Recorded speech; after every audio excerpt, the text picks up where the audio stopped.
Brandon here, Mr. B's Fix-It. Talking about the 74 Super Beetle. When we got this car, it was a basket case. It had been all taken apart by the previous owner in attempts to try to restore the car and do some work to it. And the guy did a good job of taking it apart. He labeled most everything, and it just sort of sat in that way for a long time, taken apart. And then we got a hold of it, and now we're trying to put it back together and do some improvements and make a car out of it.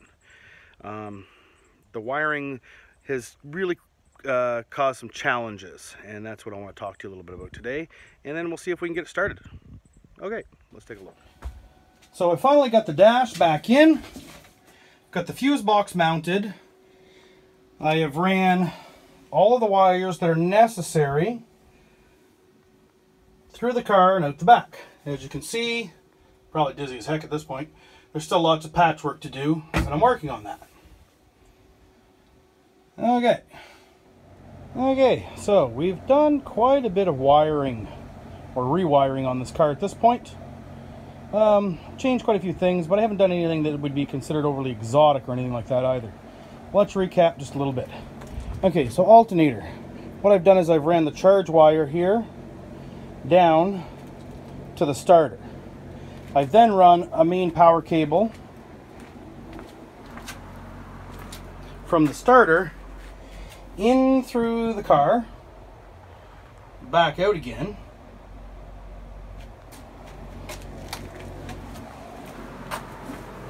to a battery that I've located in the front of the car at this point. Why have I done that? Well, the purists are going to be upset. I don't care. Here's my train of thought on this. Reason why I've done it that way is because the batteries were originally underneath the back seat in these cars. There's all kinds of stories of people getting in the cars. They didn't have them in any kind of a really good protective battery box. And as soon as somebody changed the batteries in them, they lost the straps and everything that held them down. Batteries floating around inside of a car. In a car with people, I don't think that's where a battery belongs. Out here, I believe it's a lot safer. So, it also puts a little bit of weight in the front of the car. I have everything that I need to do it, and I think it's a better option. So we've got a battery sitting in the front, charger on to help said battery. I've gone over everything a little bit.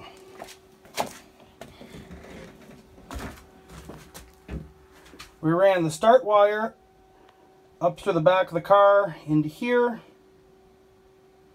We've run a main power wire for the car off of the starter and up through the harness to the fuse panel.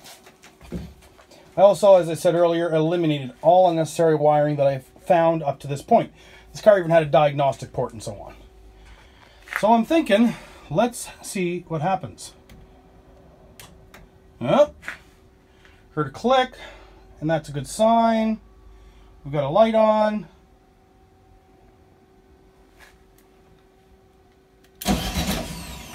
Ooh, makes the starter go. Won't go again. Okay, so it's that type of ignition that it goes once, you have to turn it all the way off and back again if you want to engage it again. Good stuff. Okay, after a couple of more attempts, the starter was staying running on. So, we changed the starter in the car. There's the new starter up in place underneath the car. Cleaned up all the wiring.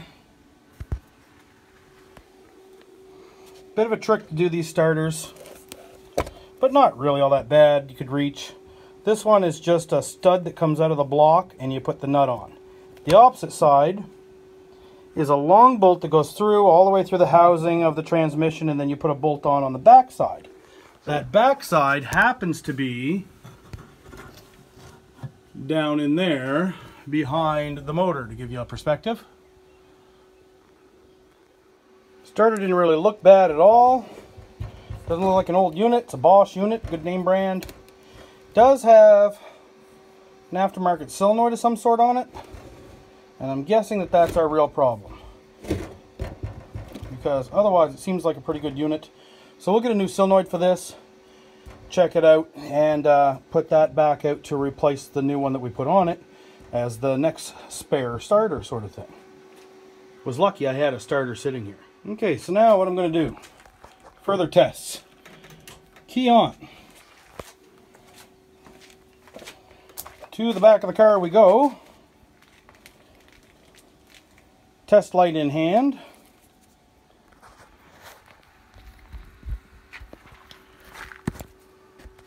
I'm going to ground it to anywhere that I think I'll get a ground, just a body ground.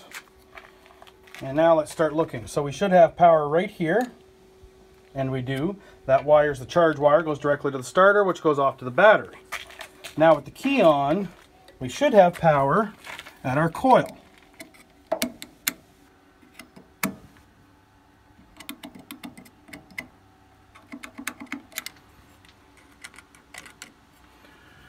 No power coming out to the coil at this point in time. Oh, look at that. Oh, there we go.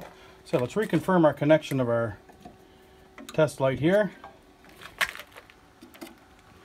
And there we go. We do have power at the coil. We have power at the coil. Now, this has an electric choke. Let's see if we have power at the choke. We do. So power at the coil, power at the chokes. In other words, the ignition is coming out here and being powered. We don't know if it's good coming out of the distributor or anything like that. We haven't checked for spark yet. You can do that a couple of ways, but I think that the way that I'm going to try it is we're going to get a little gas. See if this bugger will fire at all. What do you think? Let's try that. I'm going to put a little bit of gasoline right in through this tube, which goes directly into the float bowl. So to fill in the tank up at this point. The tank's dry. We've reinstalled the tank in the build of this car. Ran new fuel lines, ran a shut-off, filter, all that stuff. But I haven't tested any of that system yet. And for the sake of just seeing if the motor has any fire, and if it wants to cough, fart, burp, do something, let's try it this way. So I put that there. We're going to close the choke. Everything seems to be moving.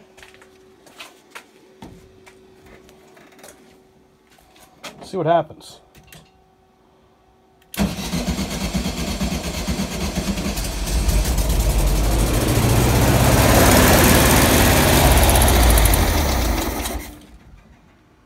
Well, not bad for a cold start. She started and ran, didn't she? Look at that stuff.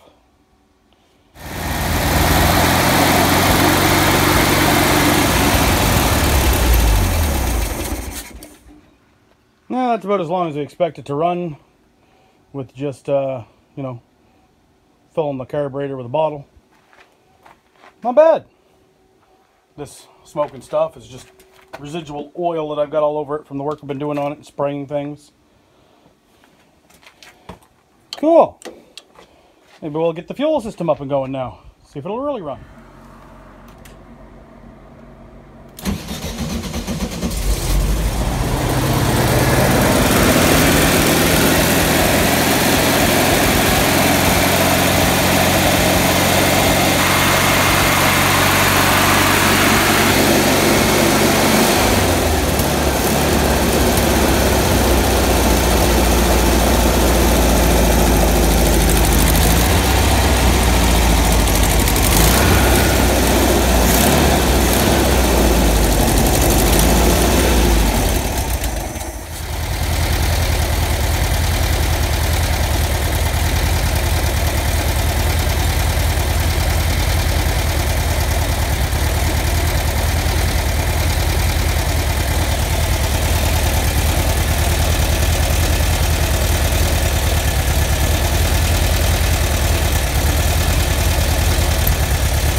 Okay, so as you can see, we've done quite a bit of work since then, and got things cleaned up pretty good in the engine bay.